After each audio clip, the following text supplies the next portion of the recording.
sea, son los mismos problemas, las mismas soluciones. Ahora, ni siquiera son soluciones que se pueden implementar. Porque los lineamientos, fíjate, todas las dificultades que tuvieron. Entonces, o sea, a mí me parece que o de alguna manera están completamente fuera de ideas o están asumiendo un cálculo político bastante arriesgado, donde es precisamente no contener nada, o sí, contenerlo todo, no integrar nada y ver qué pasa.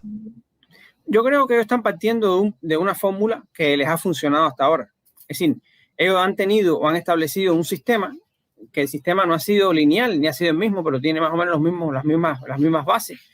Las mismas bases quizás desde los años 70, inicio de los años 70, y después se hacen más claras con el proceso de institucionalización a partir del año 76, que es un mecanismo de funcionamiento del Estado, del país y de la sociedad civil que hasta ahora les ha permitido a ellos, para mí lo más importante, que es el tema de mantenerse en el poder. Es decir, ellos nunca se han visto retados o desafiados en el control del poder que ellos tienen en Cuba. Es decir, nunca ha habido eso, de ninguna manera, ni siquiera, no estoy hablando ya de retos desde el punto de vista de una oposición política que busca, como dicen ellos, una transición al capitalismo. No se han visto ni siquiera retados por diferentes posiciones dentro del mismo socialismo.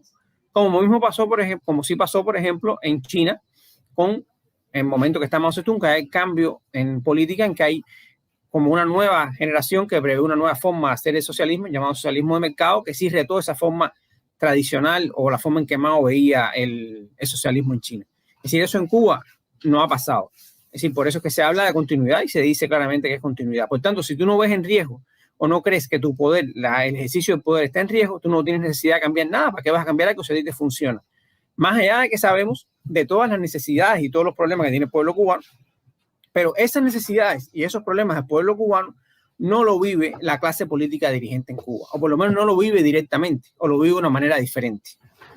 Es decir, eso es lo más duro, eso es lo más fuerte, porque si tú por lo menos garantizaras condiciones mínimas de existencia básicas con determinada dignidad para todos los cubanos, tú por lo menos podrías entonces tener, como decir, un poco más de paz a la hora de tomar decisiones políticas, pero no es el caso. El problema es que el sistema cubano lo que ha demostrado es que desde el punto de vista de generación de la riqueza y desde el punto de vista de creación o creación de capacidades de trabajo y de creación de riqueza, esa es la palabra, es bastante ineficiente. Es decir, no logra generar los mecanismos necesarios.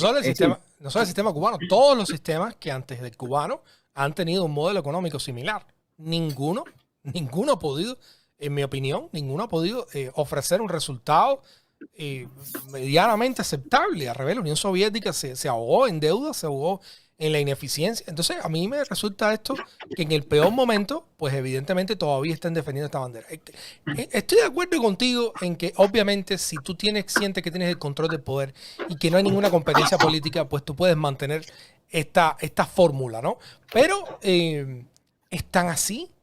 O sea, ¿dónde está la línea donde tú pudieras decir, ok, hay un reto al poder ahora? ¿Está en San Isidro? ¿Está en el 27N? ¿Está en ninguno de ellos? ¿Está en la comunidad cubanoamericana que está aquí, que presiona o que al menos levanta su bandera y trata de hacer que la Casa Blanca presione a Cuba? ¿Está en alguno de esos? ¿No está en ningún lugar? Porque una vez tuvimos aquí, conversamos sobre un estallido social, donde era posible que eso existiera. El estallido social no representa esa amenaza al poder. Sí, pero esa amenaza sí ellos hasta ahora, como yo te digo, hasta ahora la han logrado contener y contener eficientemente. Contener eficientemente a costa de la violación de los derechos establecidos en la propia Constitución que ellos aprobaron y una violación continua y sin ningún límite del concepto de Estado de Derecho en Cuba. Pero desde el punto de vista del ejercicio del poder real, como tú decías, el modelo cubano, es decir, estamos hablando de un partido comunista que tiene la misma estructura de los partidos comunistas que en el año 1990 dejaron de existir. Tenemos los mismos nombres todavía: el buró político, primer secretario, los congresos, secretariado, comité central. Eso es algo que no existe. Bueno, sí existe en China y en Corea del Norte y en Vietnam. Es decir, pero en el mundo occidental eso fue superado. Hubo una transición en esos países a un modelo de economía de mercado, de economía capitalista, dirigido y controlado desde los mismos. No se puede olvidar que los principales dirigentes de la transición en la mayoría de estos países fueron los antiguos dirigentes de los antiguos partidos comunistas, que fueron los que después se convirtieron en los principales capitalistas de esos países, porque son los que tenían el control de la propiedad estatal, propiedad que nunca ha sido social, que esa propiedad nunca se ha socializado, y en el caso de Cuba es más fuerte todavía porque no existe ningún mecanismo de control popular o de participación social en el control de la propiedad estatal. Es decir, eso está ausente y no hay ninguna forma de hacerlo. Es decir, las estructuras verticalistas de ejercicio de poder en Cuba y las estructuras autoritarias y la estructura avanzada en el liderazgo carismático, y en el caso de Raúl en el liderazgo histórico y en lo que significó la generación histórica, a ellos le han servido como mecanismo de control para una gran parte de la población en Cuba, unido al control de los medios principales de comunicación, a pesar del reto de lo que significa Internet y las redes sociales. Ellos hasta ahora ese reto lo han podido mantener. Cada vez se le hace más difícil, cada vez hay más agentes contestatarios, esto unido a cada vez más una situación económica más compleja, ahora más complicada aún con el tema de la pandemia.